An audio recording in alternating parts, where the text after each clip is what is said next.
Hey everyone, this is Finding Value. I want to touch on my experience kind of trading stocks and the risks that I encountered trading stocks and how that compares to precious metals and how I've been drawn to precious metals and the reasons behind it. So let's jump into the stock analysis here. So when you're buying companies and you're speculating on a company increasing in share price, you have all of these things that you have to take into consideration, and these are just things off the top of my head. There's a whole bunch more than this. My point is the list is very extensive. I mean, you have to look into the earnings of the company. The projected growth in sales will affect the stock price. Share dilution, problems, inflation, deflation, management changes. There's lawsuits that happen. There's E. coli if you're in a restaurant. There's government laws, taxes, nationalization. Is management even aligned to the shareholders? I mean, there is so much, and it's so complicated that when I first started investing, I mainly was in stocks. And I got a quick lesson that basically you have to choose the ones that you see growing. Those are the only ones that I had success on. If you try valuing them like a Warren Buffett approach, it just didn't work. There was too many risks and too many unknowns for an investor to be successful without being an insider to the company. So it was very difficult to make lots of money trying to speculate in stocks, at least for me. Yes, I've had some very good winners, and yes, I've had a bunch that didn't win, or even a bunch that went down a lot. So I never really could grow a large amount of money consistently over time unless you're in an index. And I am not really for indexes anyway. Because if you do an analysis, you find that swapping precious metals back and forth is far more lucrative than it is trying to cost average into an S&P 500. And the S&P 500, even when it's in its cycle, it may not return as much as just swapping back and forth precious metals, even when they're out of cycle. So going into precious metals and the risks associated with precious metals, this is basically how you become successful as a precious metals investor if you are swapping back and forth between them.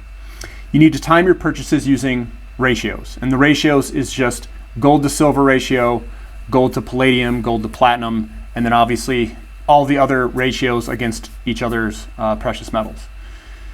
You have to worry about the premiums that you're paying over spot for those precious metals.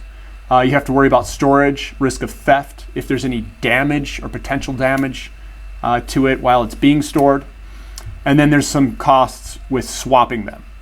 But if you look, you don't have any of those other risks. All of these risks, if you look, you can determine how much you pay in premiums because you can choose where to buy it. You control when you're buying and selling and where that ratio's at. You control storage and risk of theft. You control damage. You control if you want to swap the metals and what costs. And you can negotiate those things. It is in your control. When you go back up to stocks and the risks with trading stocks, the majority of these are out of your control. You don't control earnings. You don't control projected sales growth. You don't control share dilution. You don't control the inflation, deflation, which may destroy a company. You don't control any of these things.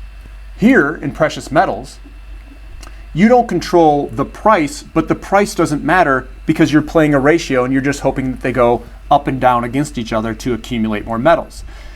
Gold will go up if we have inflation, but if it has deflation, maybe gold goes down a little bit, but everything else gets absolutely slaughtered. So you still increase your purchasing power against other assets. I put a bunch of tailwinds on the right-hand side here, declining ore grades of the metals. You've got oil prices, which that affects the mining companies, but it may drive prices higher if oil prices increase. Inflation, deflation inflation's definite tailwind in terms of precious metals going higher. You've got monetary protection, because we know if you look at any chart of the value of the dollar, they just completely destroy the value of it. You've got long-term structural energy scarcity, which is going to push metals higher because your input costs go higher. There's nationalization, which it's a tailwind to you because supply would get, goes down. If you hold the physical metal, your precious metals become more valuable. Declining production supply of oil and of the precious metals themselves. We've got increasing demand at a time where you have real negative rates. I kind of tie these two together. But as I've progressed as an investor, almost everyone starts in stocks. It's almost like we're brainwashed to go to stocks, and Wall Street does a great job of brainwashing everybody. But as you get into the nitty gritty and you start looking into currencies, you start looking into taxes, you start looking into all this stuff, what happens is a lot of people, as they develop in life, will eventually trend towards precious metals if they're pretty passionate about investing. Or you're stuck in the larger companies that are going to increase. So this is Finding Value. Hopefully this talk of why I've kind of migrated towards precious metals over time helps you guys at least understand my viewpoint.